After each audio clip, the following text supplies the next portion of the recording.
हाय guys, good morning. Next question करते हैं crypt arithmetic का। दोबारा रिपीट करता हूँ, very very important for Infosys and for eLitmus placement, eLitmus exams. और ई-लिटमस के लिए बेसिकली है कि इस क्वेश्चन के दो तीन पार्ट होती है, एक ही क्वेश्चन आता है and that will be based on multiplication, right. उसके दो तीन पार्ट होते हैं, अगर वो पार्ट हो गए तो like your score will jump 30 to 40%। तो इतना इंपॉर्टेंट है यार, ये बहुत इंपॉर्टेंट है, पर दिमाग थोड़ा ज्यादा लगेगा, ठीक है। कोई शॉर्टकट नहीं है, ठीक है। और ना ही कुछ ऐसा होने वाला है कि मैंने क्वेश्चन को सॉल्व किया, मैं आगे सॉल्व कर रहा हूँ, मेरे दिमाग में वैल्यूज हैं, याद है, तो मैं डायरेक्ट वैल्यूज लिख दूंगा और मैं सॉल्व कर दूंगा। नहीं, ऐसा नहीं होने वाला। मैं अटकूंगा इन क्वेश्चंस को सॉल्व करने में, पर हम साथ साथ ही करते जाएंगे स्टेप बाय स्टेप। बिकॉज अगर वैल्यूज याद हो, मैं थोड़ा बहुत जहां पे भी फंसू वो वैल्यू पुट कर दूं, नहीं यार ये हो जाएगा, फिर वो समझ में आने वाली बात नहीं है, ठीक है। तो थोड़ा पेशेंस रखना, स्टार्टिंग से लेके एंड तक जरूर देखना है वीडियोस को। इनको बीच में स्किप कर करके मत देखना, बिल्कुल नहीं समझ में आने, अगर तुम एक्चुअली में पढ़ने वाले हो तो। अदरवाइज तो कोई जरूरत नहीं है मत पढ़ना, ठीक है। तो now let's start. Point plus is equal to energy. तो यहाँ पे एक चीज बिल्कुल क्लियर है यार, कि जब मैं इनको ऐड कर रहा हूँ, अगर ये 5 डिजिट और 4 डिजिट है और मेरे पास यहाँ पे 6 डिजिट निकल के आ रही है, तो डेफिनेटली यहाँ से एक कैरी हुआ होगा। और अगर कैरी हुआ होगा तो मेरे को ये पता है ई की जो वैल्यू है वो ई मेरा 1 होगा। सबसे पहले हम यही देखते हैं कि कैरी हुआ है तो मेरा ई 1 आ गया। तो जहां पे ई आया मैंने वहां पे 1 पुट कर दिया, ठीक है, बिकॉज ये चीज मैं श्योर हूं यही रहेगा। यहां पे मैंने 1 पुट कर दिया, ठीक है। दूसरी चीज ये कि अगर यहां से ये कैरी आया है तो मेरे को ये बताओ क्या ये 8 हो सकता है। बिकॉज देखो, अगर ये 8 होता, अगर यहां से कैरी आता तो ये 9 ही होता। तो अगर ये 9 होता तो आगे कैरी फॉरवर्ड नहीं होता, तो ये चीज पॉसिबल नहीं है। पी जो है मेरा 8 नहीं हो सकता। पी क्या होगा, पी मेरा 9 हो सकता है। पी अगर 9 होता, एक कैरी आता, एन की वैल्यू होती 0, तो एक आगे कैरी होता। तो ये श्योर हो गया पी मेरा 8 नहीं हो सकता। और अगर पी 8 नहीं हो सकता, पी 9 है, तो ये भी कंफर्म है कि एन जो है वो मेरा 0 ही होगा, ठीक है। तो मेरा एन पता लग गया, एन मेरा 0 है। तो जहां पे एन है इसको मैंने 0 पुट कर दिया। ये 0 है, ये 0 है, और ये थोड़े बड़े करता हूं, ये ओ है, ठीक है। और P की वैल्यू मेरे को पता लग गई, P मेरा 9, ये मेरा 9 है। तो ये तो हमने बहुत जल्दी 2 मिनट में आइडेंटिफाई कर लिया है कौन कौन सी वैल्यूज है। अब आगे इंपॉर्टेंट चीज है, अब देखो, अब मेरे को ये देखना है कहां से कैरी जा सकती है, कहां से कैरी नहीं जा सकती। अब ये देखो यार, r plus 0 is equal to G, r plus 0 is equal to G, ये चीज पॉसिबल नहीं है, ठीक है, बिकॉज r और g सेम नहीं हो सकते, क्रिप्ट अरिथमेटिक का रूल है। तो ये पॉसिबिलिटी होने के लिए सिर्फ एक चीज पॉसिबल है कि यहां से डेफिनेटली एक कैरी आया होगा। अगर मान लो अगर ये 5 होता, 5 प्लस 1 ये 6 होता, तो r और g डिफरेंट हो जाते। तो ये चीज 100% श्योर है कि यहां से ये कैरी आया है, ठीक है। अब आगे देखते हैं, यहां से कैरी आया। अब ये देखो यार, ये मैं लिख रहा हूं i plus 1 is r, i plus 1 is equal to r। और ये बताओ, अगर मान लो अगर यहां से कैरी आना होता, तो मान लो अगर ये 8 होता, तो क्या यहां से 2 कैरी आ सकता है? 2 डिजिट में 2 कैरी तो पॉसिबल नहीं है, तो ये 8 पॉसिबल नहीं है। कैरी यहां से यहां जाने के लिए सिर्फ एक चीज पॉसिबल है, ये R9 होना चाहिए, पर R9 हो नहीं सकता बिकॉज P ऑलरेडी 9 है। तो मेरे को ये चीज भी श्योर होगी यहां से यहां पे ये कैरी पॉसिबल नहीं है, ठीक है। अब मैं यहां से यहां देखता हूं, और यहां से डेफिनेटली एक कैरी आया होगा, 9 प्लस 1 10 हुआ है, तभी तो एक आगे गया है। अब मैं देखता हूं i प्लस 1 r। अब मैं अगर इसकी बात करूं तो अगर कैरी होने के लिए, अब ये मेरे को पता लग गया यहां से कैरी नहीं है, यहां से कैरी नहीं है, तो अगर इसको कैरी फॉरवर्ड आगे करना है तो ये वैल्यू है 9 होनी चाहिए, तभी एक कैरी जाएगा, पर 9 हो नहीं सकती बिकॉज 9 मैंने P को ऑलरेडी असाइन कर रखी है। तो ये चीज भी मेरी श्योर हो गई कि यहां से यहां पे मेरी कैरी पॉसिबल नहीं है। 2 जगह से कैरी आएगी, 2 जगह से कैरी नहीं आएगी। ये भी बहुत इंपॉर्टेंट चीज थी जो मेरे को पता लगी। अब और देखते हैं और क्या मिल सकता है यहां से। हाँ, ये सही है। ये देखो यार, यहां से मैं कह सकता हूं जैसे r plus 0 is equal to G है, तो यहां से मैं ये निकाल सकता हूं कि g जो है r plus 0 is equal to G possible नहीं, बिकॉज यहां से कैरी आ रहा है, तो यहां पे 1 प्लस भी होगा, 1 प्लस, ठीक है। तो मेरे को यहां से एक पता कर सकता हूं कि g जो है वो r से बड़ा होगा, ठीक है, एक चीज मेरे को यहां से मिल गई। अब ये बताओ यहां से क्योंकि कैरी नहीं है तो यहां से i plus 1 is equal to R है, तो यहां से मैं ये पता लगा सकता हूं कि जो मेरा r है वो i से बड़ा है।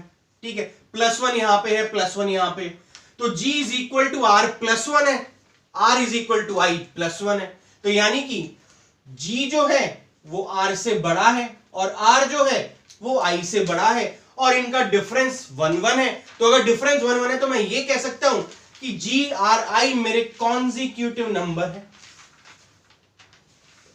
ठीक है, बिकॉज प्लस प्लस का डिफरेंस है, आर जो है आई से एक बड़ा है, जी है वो आर से एक बड़ा है, तो ये कॉन्जिक्यूटिव नंबर होने वाले हैं। ये मेरे को बहुत इंपॉर्टेंट चीज पता लग गई, मैं नोट कर लेता हूं कि आई, आर और जी जो है मेरे कॉन्जिक्यूटिव नंबर होंगे। ठीक है, ये एक इंपॉर्टेंट डिडक्शन था जो मैंने यहां से निकाला। अब यहां से ये कैरी नहीं है और ये 2 डिजिट नंबर है, तो मैं ये कह सकता हूं कि z प्लस o जो है वो मेरा 11 है, 1 नहीं है, 11, तभी ये कैरी आया है यहां पे। तो अगर ये 11 है तो जो कॉम्बिनेशन बन सकते हैं, मैं एक बार स्टार्टिंग करता हूं स्मॉलर टू बिगर नंबर, पर एक चीज मैं तुम्हें अभी से बताना चाहता हूं कि जब तुम धीरे धीरे क्रिप्ट अरिथमेटिक के क्वेश्चन सॉल्व करोगे तुम्हें लगेगा कि यार हमेशा रिवर्स में चलना चाहिए, मैं बड़े नंबर से स्टार्ट करूं, पर नहीं, बिकॉज एज अ बिगिनर मैं स्टार्ट कर रहा हूं तो हम स्टार्टिंग में कॉम्बिनेशन देखेंगे, तो मैं सोचूंगा 2 नंबर का 11 कॉम्बिनेशन कब होगा, जब या तो वो 6-5 हो या 5-6 हो या 7-4 हो या 4-7 हो या 8-3 हो या 3-8 हो। ये 3 कॉम्बिनेशन मेरे 11 के कॉम्बिनेशन बन सकते हैं। 9-2-9 भी बन सकता है, पर वो मैंने ऑलरेडी 9 असाइन कर रखा है, तो यानी कि वो कॉम्बिनेशन पॉसिबल नहीं है, बिकॉज 9 तो 100% श्योरिटी के साथ वैल्यू p की है। अब ये चीज आई है, अब मेरे पास 2 कंसेप्ट आ चुके हैं, 2 बिल्कुल चीजें क्लियर है कि i r g consecutive number है और ये कॉम्बिनेशन मेरे बनेंगे z और o के। तो अब मैं क्या करता हूं, 1 बाय 1 लेना स्टार्ट करता हूं, और क्योंकि i r g consecutive number है तो मैं पहले स्टार्ट करता हूं, मैंने इसको माना i, मैंने इसको माना r और मैंने इसको माना g, मैंने इसको दी वैल्यू 2, r को वैल्यू दी मैंने 3 और g को मैंने वैल्यू दी 4 और r को मैंने वैल्यू दी है 3। ठीक है, अब मेरे को बताओ यार, ये मैंने i r j 2 3 4 वैल्यूज दे दी है, तो 3 और 4 वाले कॉम्बिनेशन वाली तो ये दोनों चीजें पॉसिबल नहीं है। ठीक है, बिकॉज ये वैल्यू ऑलरेडी तुम किसी अल्फाबेट को असाइन कर चुके हो। मेरे पास बचा एक कॉम्बिनेशन 6-5-5-6 का, चलो इस कॉम्बिनेशन को ट्राई करके देखते हैं क्या होता है। कॉम्बिनेशन को ट्राई करने का मतलब है o को मैंने मान लो 6 असाइन किया, ये 6 है o की वैल्यू, और z को मैंने असाइन किया 5, ये मेरी z की वैल्यू है 5 और ये o हो गया मेरा 6 5 11 कैरी, यहाँ पे 6 है, यानी कि ये 2 डिजिट नंबर है, तो 2 डिजिट नंबर होने के लिए ये नंबर 4 से बड़ा होना चाहिए। ये 4 हो नहीं सकता बिकॉज 4 ऑलरेडी असाइंड है, ये 5 हो नहीं सकता बिकॉज 5 ऑलरेडी असाइंड है, ये 6 हो नहीं सकता बिकॉज 6 ऑलरेडी असाइंड है, ये 7 हो सकता है, पर अगर मैं 7 6 13 करूंगा y की वैल्यू आएगी 3, पर 3 ऑलरेडी r को दे चुका हूं तो ये 7 भी पॉसिबल नहीं। 8 अगर मैं करूं 8 6 14 y की वैल्यू 4 होगी, पर 4 मैं ऑलरेडी z को दे चुका हूं तो ये भी पॉसिबल नहीं है, यानी 6 5 पॉसिबल नहीं है। तो अगर मैं 6 5 पॉसिबल नहीं है तो 5 6 भी अगर पॉसिबल नहीं होगा, ट्राई कर लेते हैं। ये वैल्यू 5 दी, अगर ये 5 है तो नंबर जो होगा 2 डिजिट के लिए 5 से बड़ा होना चाहिए, बिकॉज 5 इसलिए नहीं हो सकता 5 ऑलरेडी दे चुका। 6 अगर दूं तो 6 ऑलरेडी मैं यहाँ पे z को दे चुका, z की वैल्यू आपकी, अब ये o की वैल्यू हो चुकी है, ये आपकी z की वैल्यू है, तो ये वैल्यू t6 जो है हो नहीं सकती बिकॉज z की वैल्यू 6 है। 5 हो नहीं सकता, 7 करूं 7 + 5 कितना हुआ 2, ऑलरेडी i को है। 8 हो नहीं सकता, 3 दे रखा है, 9 आ नहीं सकता, तो यानी ये 6 5 5 6 वाला कॉम्बिनेशन भी पॉसिबल नहीं है। तो अगर ये पॉसिबल नहीं है, ये पॉसिबल नहीं है, ये पॉसिबल नहीं है, तो एक चीज जरूर पॉसिबल है कि जो एक कॉन्जिक्यूटिव नंबर मैंने लिए हैं वो नंबर गलत है, मेरे को दूसरे कॉन्जिक्यूटिव नंबर लेने पड़ेंगे। तो अभी मैंने क्या किया, अभी मैंने नंबर लिए थे 2 3 4 राइट। अब मैं अगला कॉम्बिनेशन उठाता हूं 3 4 5। तो मान लो मैंने 3 4 5 उठाया, ये मैंने i को असाइन किया, ये मैंने r को असाइन किया और मैंने ये g को असाइन किया। मान लो ये वैल्यू हो गई 3, ये वैल्यू है आपकी 4, ये वैल्यू है 4 और ये g की वैल्यू कितनी है 5।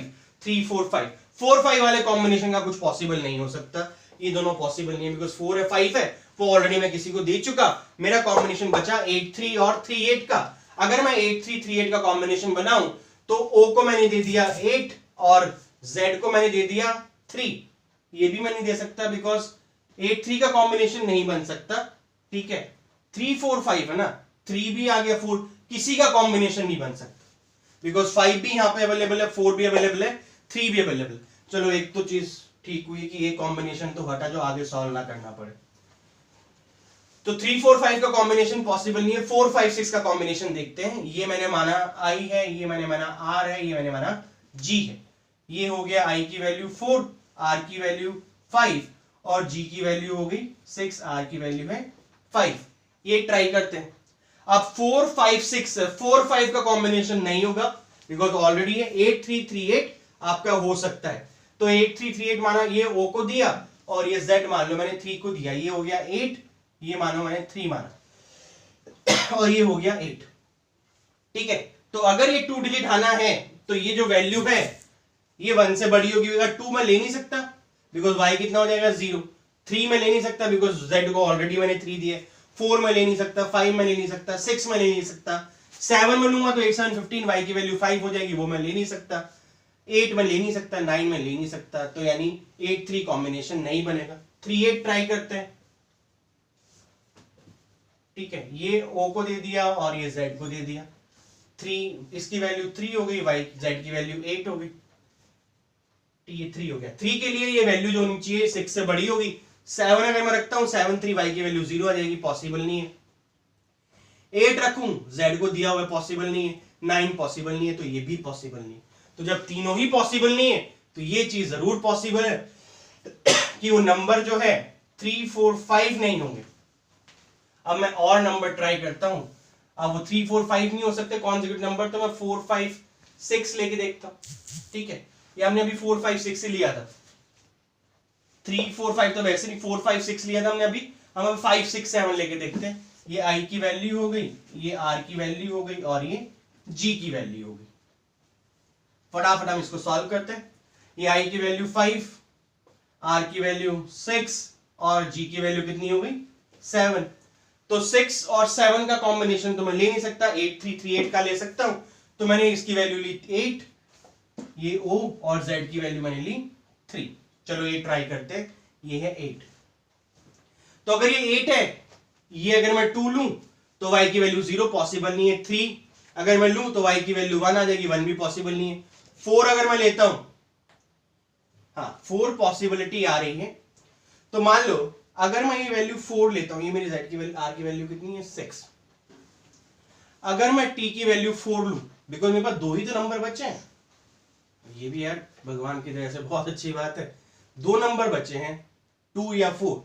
तो अगर मैं इसको 2 लेता t को, तो 8 2 10 0 y पॉसिबल नहीं।